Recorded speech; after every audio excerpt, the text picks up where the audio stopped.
It's 11:11. Make a wish. Welcome to Hacking Hypermobility Podcast. I'm Luna. And I'm Shelly. And we're two bendy mamas. Hacking Hypermobility. Hi, welcome back to another edition of Hacking Hypermobility's Help, I'm Alive. This is my life now. Today's letter is G. G is for good vibrations. You'll find out why later. So, in the last episode, I mentioned that we would be back on May 16th.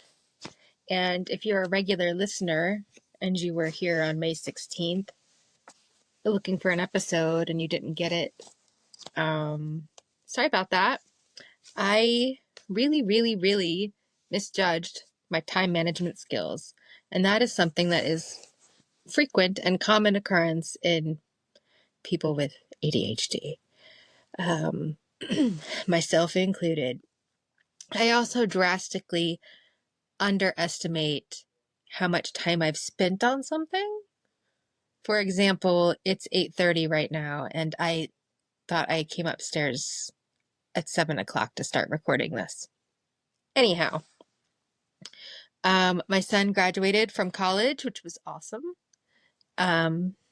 We had some really good family time, and then everybody came home from college and is at my house right now. I actually have a reprieve at the moment because my youngest and the boyfriend are hanging out with some of their friends and won't be back until tomorrow. And so what I'm going to do for this episode is talk about a procedure I just had. We have decided to move forward with the hip surgery on my left side, and it's now scheduled for July 17th. And so we're going to be getting, as we go, real live lived experience better than what I tried to do at the beginning of this season, not knowing that I would be having hip surgery again less than 9 months later or 10 months later. You know, I'm never generally in any type of comfort. Something on me is always in pain. But it was particularly bad for the last 2 weeks, which is another reason why I just did not have any spoons with which to generate fresh content. And I also didn't have the spoons to go through all of the stuff I had pre-recorded. I am going to be talking about my finger surgeries soon because those will be pretty easy to cover. And I will talk about how those came about. So, because that was so bad, and I have a fantastic pain management doctor, at my last trigger release appointment, trigger point injection. Man, I'm tired. This is a really good example of what a brain looks like at the end of the day. Anyway, at that appointment, we discussed how bad my sciatica was and what I could do about it. And so we opted to try the epidural. If you've ever gone onto your medical provider's website, or, you know, you click on their information about the procedure you're going to get, and it gives you all of the information, right? So I thought it would be interesting to read to you word for word the information that they provided to me about what will happen, and then stick around because I've got real-time video diary of what happened on that day. And, you know, after looking through this, most of this was good information.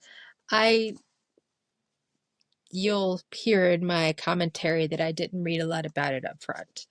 I knew enough to know what I was getting myself into, but I didn't do any extra digging as to what the potential side effects might be. And in hindsight, maybe I wish I had looked some research, but also I was in so much pain, I just didn't care anymore.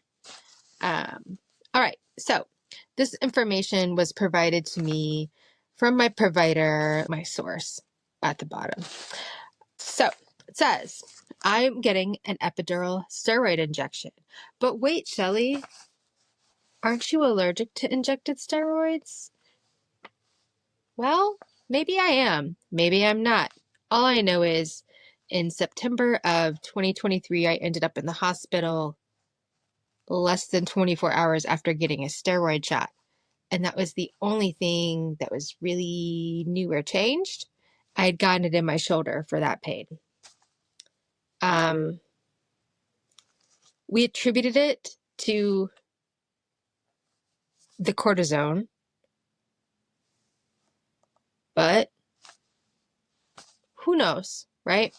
I'd never really had issues with oral steroids before, so I didn't really know. And now that some of my dysautonomia spells have gotten worse with the vomiting and the nausea and the diarrhea and the pain related with all of that, I think, I don't know. Anyway, so I did opt to get a steroid shot. So this is directly from the source. An epidural steroid injection is a shot of steroid medicine, also called cortisone, and a numbing medication that is given into the epidural space.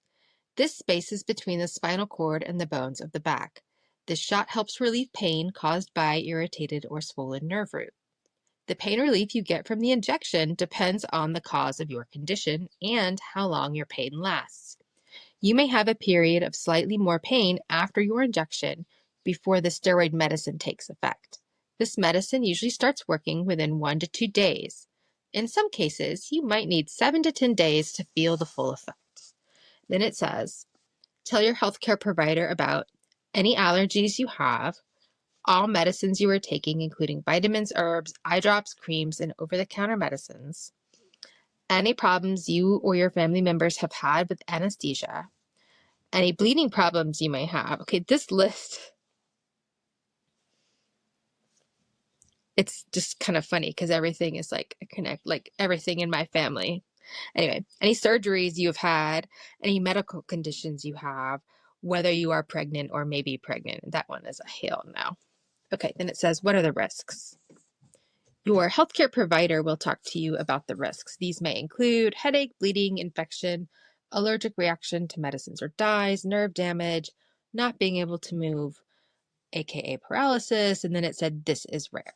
What happens before the procedure? Medicines. Ask your provider about changing or stopping your regular medicines. These include any diabetes medicines or blood thinners that you take. That's common in most surgical procedures. Now, I don't take any of those. So it says, don't take any medicines such as aspirin or ibuprofen. These medications can thin your blood, and do not take them unless your provider tells you to. It also says to not take your over-the-counter medicines, vitamins, or supplements. I don't take anything like that on a regular that would have affected this. Okay, general instructions. So then it says, follow the instructions from your provider about what you may eat or drink. I was told to not eat anything after 10:30. Follow instructions from your provider about what you may eat or drink. Ask your provider what steps will be taken to help prevent infection. If you will be going home right after the procedure, plan to have a responsible adult take you home from the hospital or clinic. You will not be allowed to drive and care for you for the time that you are told. If you have diabetes or pre-diabetes, talk with your provider about how to manage your blood sugar. Steroids can make your blood sugar go up and stay high for a few days. Your provider can make a plan to make your blood sugar stays under control. I am a data nerd, as we've mentioned, and I frequently check my blood sugar anyway. My mom has type 2 diabetes, and I've had very strange sugar crashes. So I actually did check my blood sugar today. I can't remember exactly what time of day. And of course, I didn't read the instructions and set the date on my glucose meter, but it was 97. So I don't have a problem with that. They were also like watching my blood pressure and they were like, wow, your blood pressure's great. And I was like, oh, it's actually a little bit high right now for me. And they were like, wow. Anyway, all right. Let's talk about what happens during the procedure. So, an IV will be inserted into one of your veins. You may be given a sedative to help you relax. You will be asked to sit or lie on your side. The injection site will be cleaned. An X-ray machine will be used to guide the needle close to the nerve that is causing pain. That's why they use the X-ray, so that they don't stab your nerve. Contrast dye may be injected at the site to make sure that the steroid medicine will be sent to the exact place it needs to go. The steroid medicine and numbing medicine will be injected into the epidural space. For pain relief, the needle will be removed, a bandage will be put over the injection site, etc., etc., etc. So, what happens after the procedure? Your blood pressure, heart rate, breathing rate, blood oxygen, all of those things will be monitored. Your IV will be removed. Your arm or leg may feel weak or numb for a few hours. I had it in my lumbar spine, so that didn't necessarily apply. Also, this information is not intended to replace advice given to you by your healthcare provider. And I am not a medical professional, health expert, or anything. I'm just sharing with you my lived experience of what I did this week. Okay, so, all right. So here are the post-procedure instructions. So it said to leave the bandage in place until the following day. Then you may shower as normal. You may only apply ice only for 96 hours to the injection site if it's painful to you. Ooh. Okay. No submerging in baths, hot tubs, swimming pools, or any other body of water for 96 hours. I'm at a little over 72 hours at this point, coming up on 84 actually.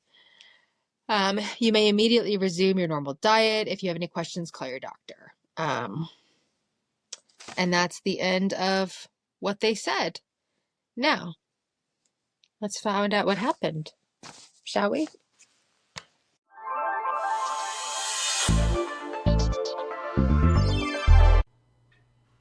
Hi, Zebras. This is Tiffany. I just wanted to mention something. Have you guys noticed lately, it seems like there are so many research articles coming out related to EDS. Is it just me? Anybody else notice that? Well, I just came across one that I saw published on AylerSdanlosNews.com, and it was from May 16th, 2025, so pretty recent. But it was discussing something that is of particular interest and very timely for me right now. They were talking about the connection or the possible connection between EDS and pancreatitis. And that's not a usual one that we hear too much of, or at least I haven't.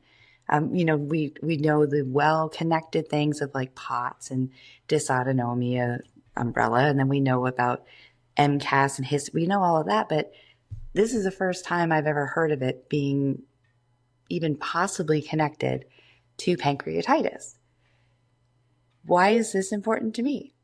Well, I happen to have just within the last year found out that I have some genes associated with chronic hereditary pancreatitis. So following up on that, and found out that I have exocrine pancreatic insufficiency. I'm probably saying that wrong. Regardless, in short, my pancreas isn't working right. So that was pretty interesting because I'm like, that came out of left field. Where did that come from? But then looking, of course, at family history, my mom also has some. So it makes a lot of sense. But more recently, I'm talking within the last month, it was actually the first, to be specific, I found that I was suddenly diagnosed with diabetes, which came out of the left field completely. I was not pre-diabetic before, nor was it on my radar. I do have family history of type 1 and type 2 diabetes, but it was never in my forethought of like health issues that, was ever brought up by my doctor, especially recently, of things to be concerned with. Like, that wasn't even a concern. So this article coming out very recently after my diagnosis, we haven't followed up yet as far as what type, because now I actually learned there is a type 3C diabetes, which it's regarding the pancreas. So that's on the list of like ones that I might possibly look into. Erring on type 2 for right now, neither here nor there. So the research article, if anybody wants to go read it, the paper title is Acute on Chronic Pancreatitis in a Patient with Ehlers-Danlos Syndrome, a Rare Association. It was published on March 25th of 2025. So it basically talks about a very specific case of a young 32-year-old female with acute on chronic pancreatitis, but then it goes on to hypothesize the potential connection between EDS and pancreatitis, with the possibility of the connective tissue, the fragility and insufficiency in the connective tissue potentially being a cause for hereditary or chronic pancreatitis, which can then lead to other things, because your pancreas kind of has a little bit to do with making the insulin for your body. So that's sarcastic. It has a lot to do. It kind of makes it, but I just found it was very interesting. And so this paper is calling for more research to study any other possible connection between it. And maybe there's a definite connection, but we need to look into it further. So it's not concrete, but it's very promising. And I actually am really excited that that was brought out, because it was, for me, it kind of felt like out of the blue. So at least now knowing, like, big surprise, it's all connected. So go check it out. It's interesting. And we're going to talk some more in future episodes, I'm sure, about all of this research that's coming out of the woodworks. So if you've heard anything, or if there was any research that you were particularly interested in and maybe want us to cover, please forward it to us. Let us know and we'll look into it, because we are all about learning, and the more information, the better. So you can email us at info@hackinghypermobility.com. You can also go to the website, hackinghypermobility.com, and you can just send a comment there if you would like, if that's easier. But yeah, good to know.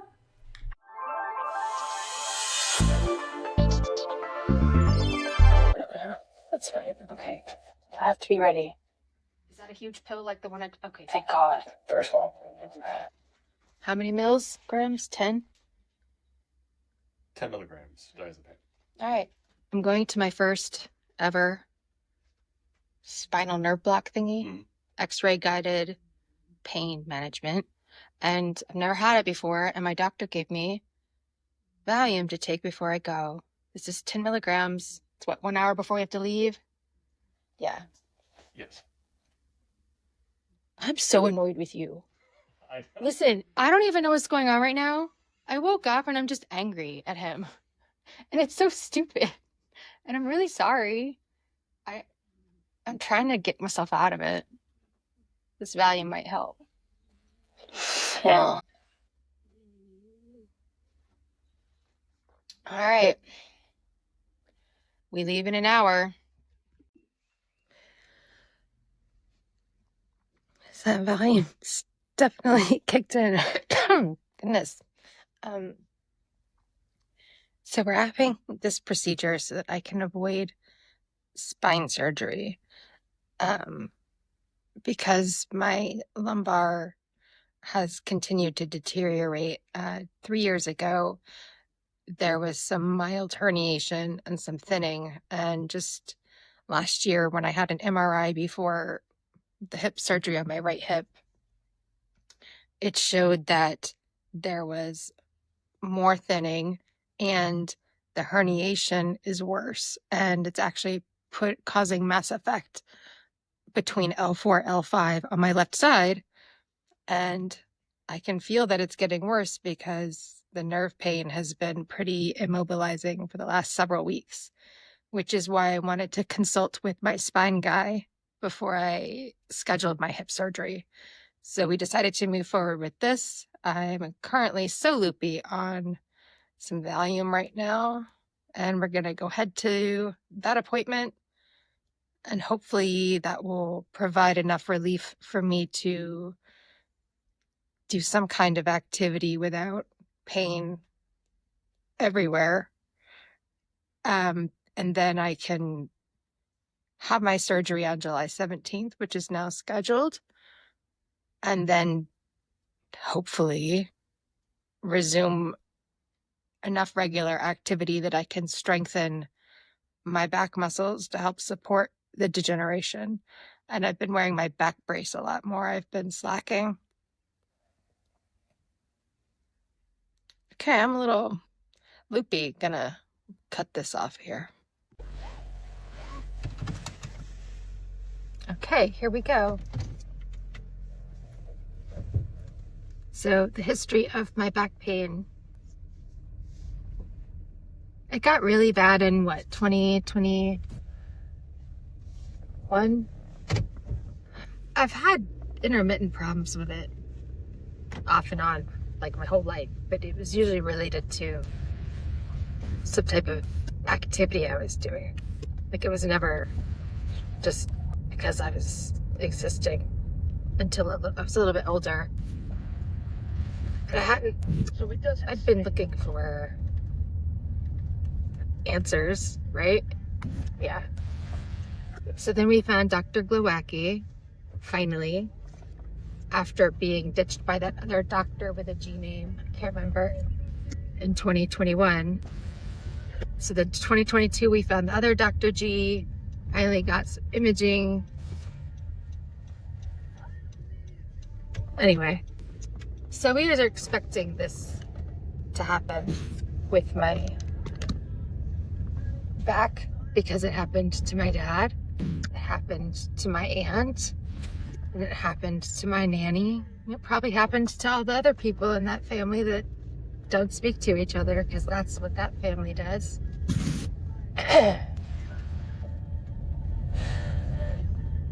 All right, the Vimo is gonna make me 2 little loose lips, so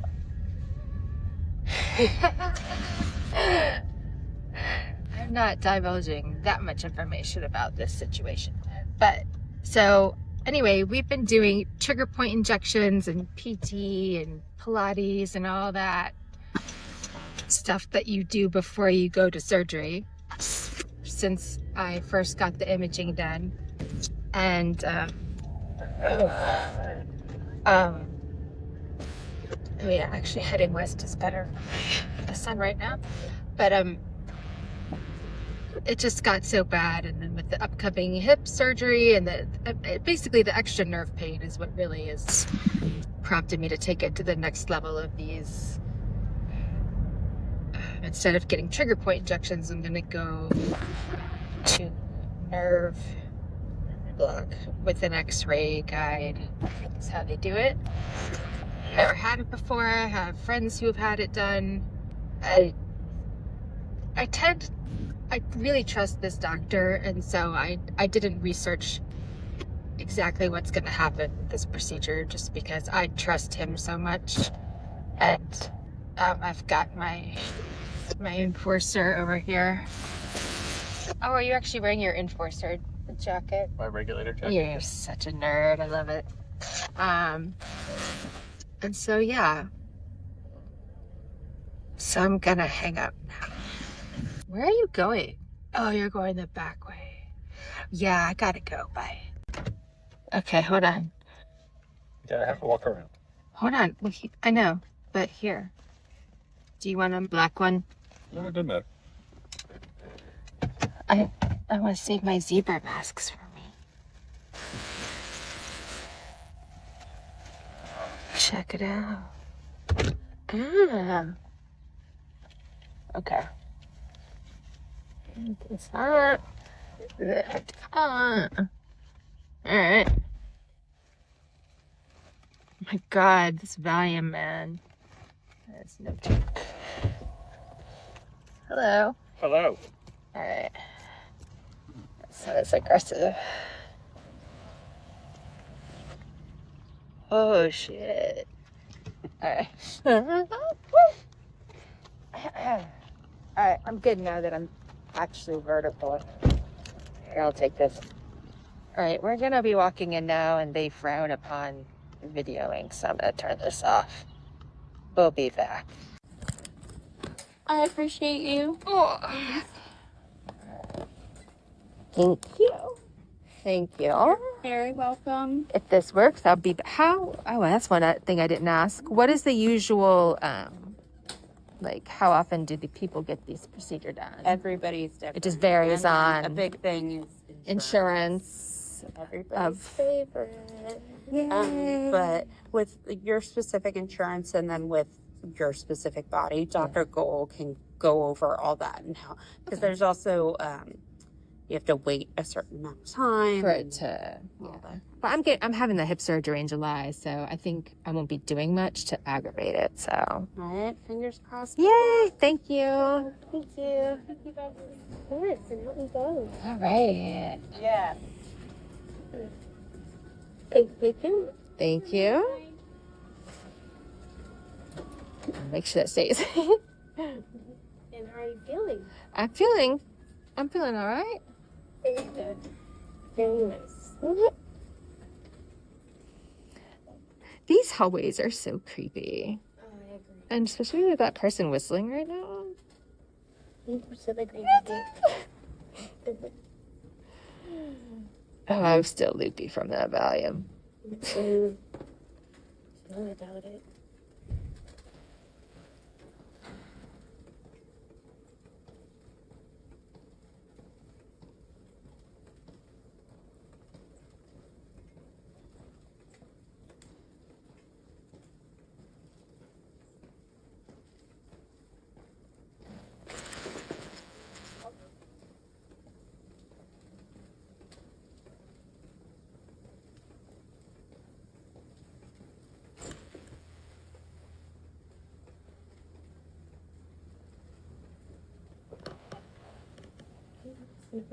All right. It's a It's to step outside. yeah, sure, because it's a blue CRV. Well, he had to walk over there. Oh, there he is. Oh, there it is. The timing. I know. Well, he parked right there because we have been here before, so we like knew.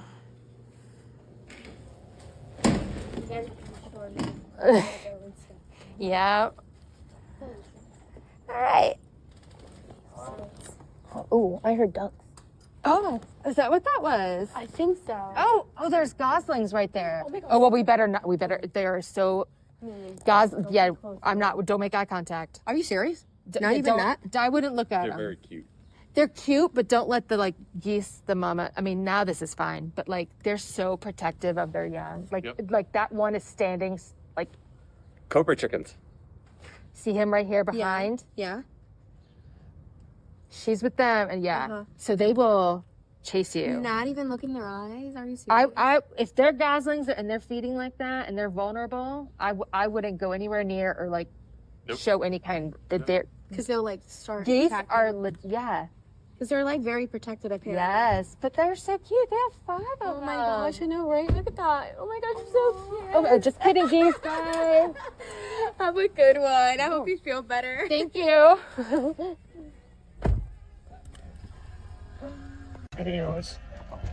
I'm just gonna open the door. There they are. Look, kisses.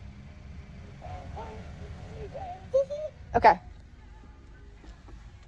Don't want to get attacked. There they are. Oh. Oh, Cobra chickens. Cobra chickens. He doesn't know where he's driving. Okay, let's talk about the procedure while it's fresh in my mind. So,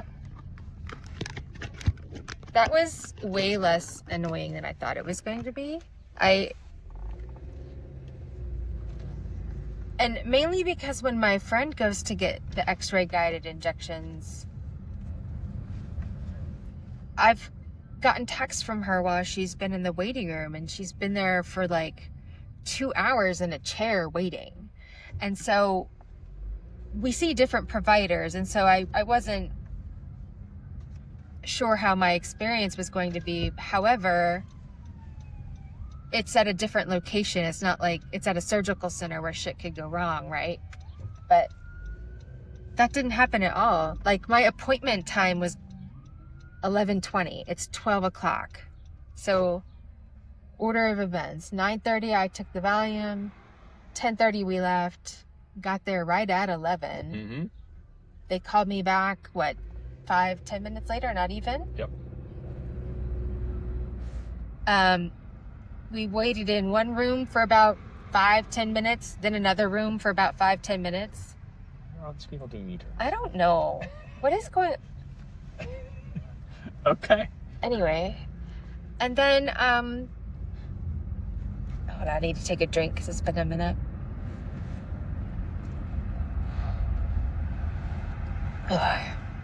So then, Dr. Goyle came in and chatted, did the usual. It was just a little bit, gave me different information because it's a little bit different. Here's a fun fact. We took a little risk here.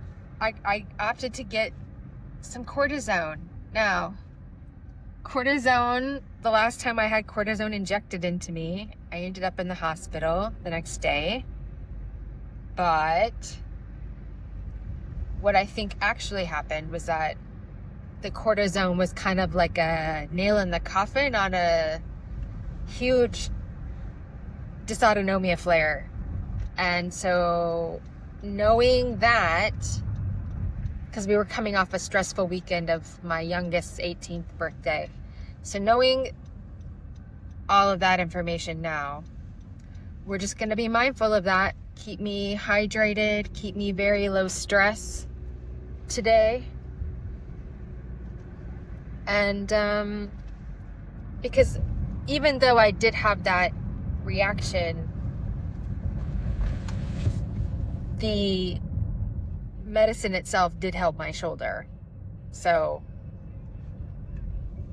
anyway, we're calculated risk. What do they call that? Informed consent is what that is. So I hate right turn permitted without stop. It pisses me off. People, sorry, we're in the car and I'm rambling. But anyway, so then we chatted about that. Then they wheeled me back, and it literally was 2 songs. The whole procedure lasted 2 songs worth, and the 2 songs were, the first one was Take On Me by a-ha. 2 rich people were singing, and I enjoyed that. And the second song was Good Vibrations by the Beach Boys. Also a nice little ditty. Haha, ditty. That was just funny timing given what's going on. Anyhow, so how did it start? So I'm getting it through on my back. So it was, they had me lay face down on a table, and it's x-ray guided. So they did the cleaning agent for the area where I got the injections, and I think it was about 3 or 4. I'll read the notes later.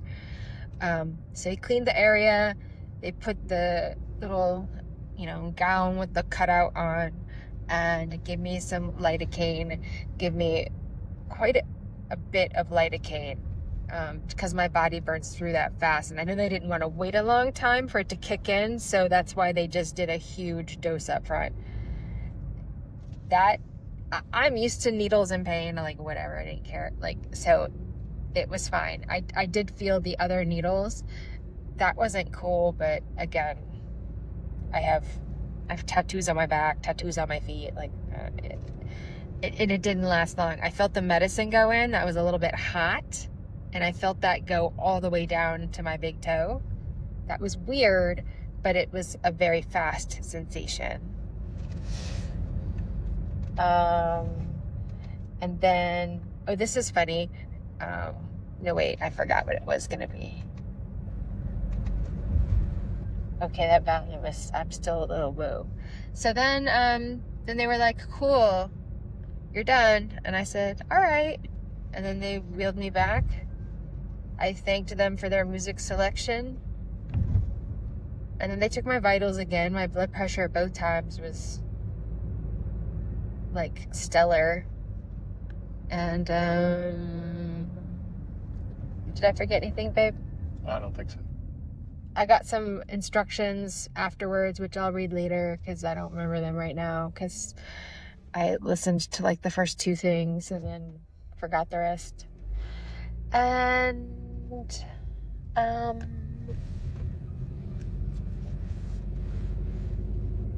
that's all for now. They need guns. These jerks in their convertibles driving like a-holes. And a jerk store called. And they're running out of you. What's the difference? You're their number one all-time top seller. Oh yeah? Well, I slept with your wife. George. His wife's in it all. I need to go look and see how many of those words I got wrong. You got most of them right. I think I did get most of them right. Alright. Spot the raccoons. I told you I can turn anything into a Seinfeld reference. Also, Oh, the raccoons like George off the. Hi.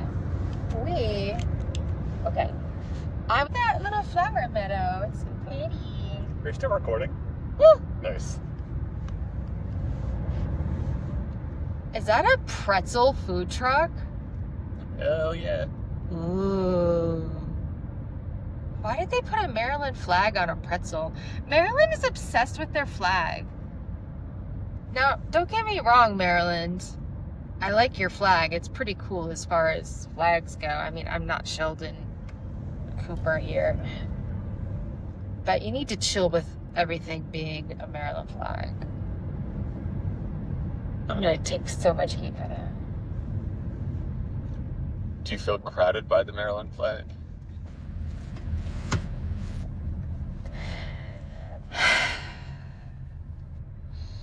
No, I think I just have this like disdain for flags.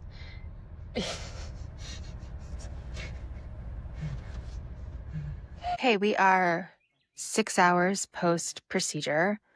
I feel fine.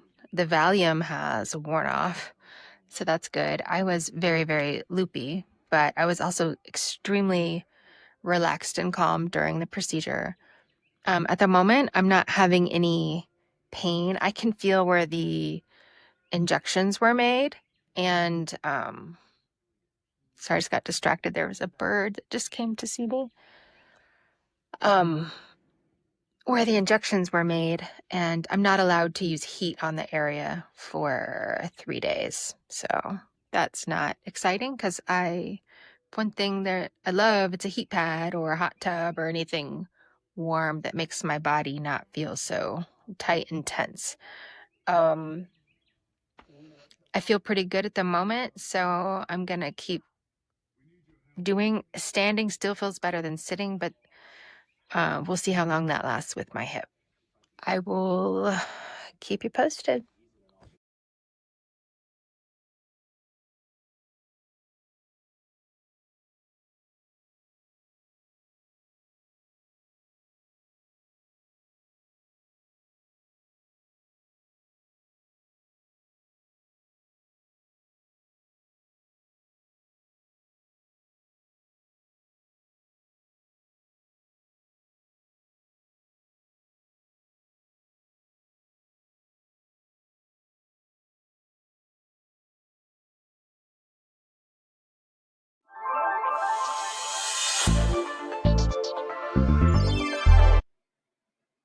Okay, I'm really tired. Overall, for me, I found the injection to be helpful. I can tell I feel better already. My hip still feels like garbage, but there's an end in sight for that. We'll be back in 2 weeks with some really, really fun surprises and announcements. Okay, bye.